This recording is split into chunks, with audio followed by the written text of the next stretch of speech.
আসসালামু আলাইকুম রহমতুল্লাহ। Step by step নিতে ধারাবাহিক ক্লাসে সবাইকে স্বাগতম। আমি এখন তোমাদেরকে দেখাবো নবম দশম শ্রেণীর সাধারণ গণিত অধ্যায় 9.1 ত্রিকোণমিতিক অনুপাত উদাহরণ 11। চলো ধাপে ধাপে শুরু করা যাক। উদাহরণ 11তে আমাদের বলা আছে যে sec a plus 10a by cosec a plus cot a সমান হচ্ছে কি cosec a minus cot a এবং হচ্ছে cosec a minus cot a by sec a minus 10a এইটুকু সমান এইটুকু আমাদের প্রমাণ করতে বলা হয়েছে। এইটুকু দিয়ে এইটুকু আমাদের বের করতে বলা হয়েছে। চলো ধাপে ধাপে শুরু করা যাক। আমরা লিখতে পারি হচ্ছে কি লেফট হ্যান্ড সাইড আছে কি sec a প্লাস 10a আর নিচে আছে হচ্ছে কি cosec a plus cot a। ঠিক আছে, এই দুইটা আছে। এখন আমাদের মূল কাজটা হচ্ছে যে একটা সাইড নোট দিতে হয়, সেটা হচ্ছে নোটটা হবে কি লব ও হরে। লব ও হরে এটা হচ্ছে কি লব ও হরে,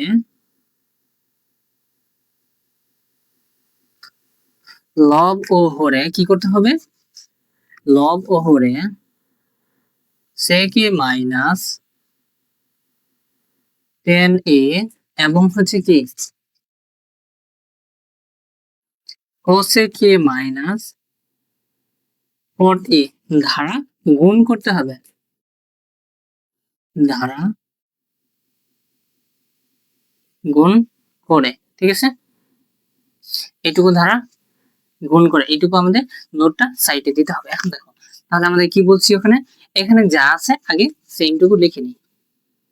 sec a প্লাস 10a আর আছে কি cosec a plus cot a। ঠিক আছে, আচ্ছা এখন আমি নোট কি বলছি যে লব ও হরে, লবে এবং হরে এইটুকু এই দুইটা দ্বারা গুণ করতে হবে। তাহলে কি কি আছে sec a minus 10a, sec a minus 10a আবার হচ্ছে কি cosec a minus cot a। ঠিক আছে, এই দুটা গুণ করলাম। এখন নিচেও এই দুটা দ্বারা গুণ করতে হবে, sec a মাইনাস 10a আবার হচ্ছে কি cosec a minus cot a। ঠিক আছে, এখন দেখো এইটার এটা সেম, তার মানে এইটা এটা কাটাকাটি দিলে আবার সেম এই আগেরটাই থাকবে, তাহলে আমাদের লাইনে কোনো সমস্যা হয় না। ওকে, ঠিক আছে। এখন দেখো এখান থেকে আমরা কি করতে পারি, এইটুকু যদি a ধরি, এইটুকু a, এইটুকু যদি b ধরি, এইটুকু হচ্ছে b, a plus b, a plus b into a minus b।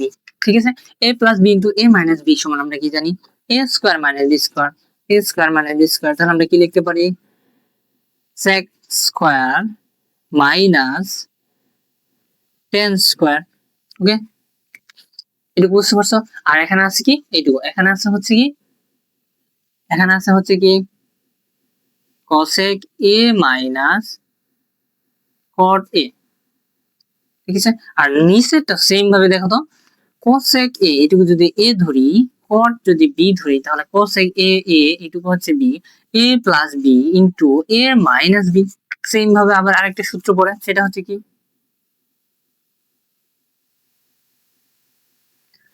cosec square a minus cot square a। ঠিক আছে, সেম ভাবে এটা আর এটা মিলে সূত্র হয় a square minus b square, আর এইটুকু থাকে, তাহলে কি থাকে sec a minus tan a। ঠিক আছে, এখন দেখো আমরা কি জানি sec স্কয়ার, আমরা সূত্র জানি হচ্ছে কি sec square a minus tan square a equal হচ্ছে কি 1, আরেকটা হচ্ছে cosec square 1 cosec square minus হচ্ছে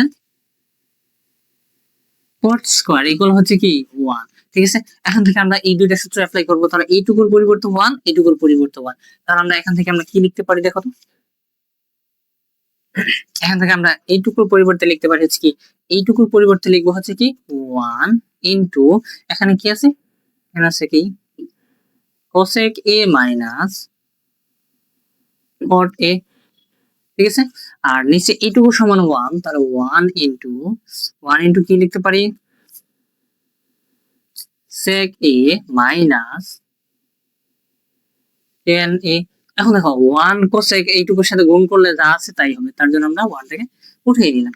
ঠিক আছে, সেম ভাবে এইটুকুর সাথে গুণ করলে 1 যা আছে তাই থাকবে, তার জন্য আমরা উঠিয়ে দিলাম।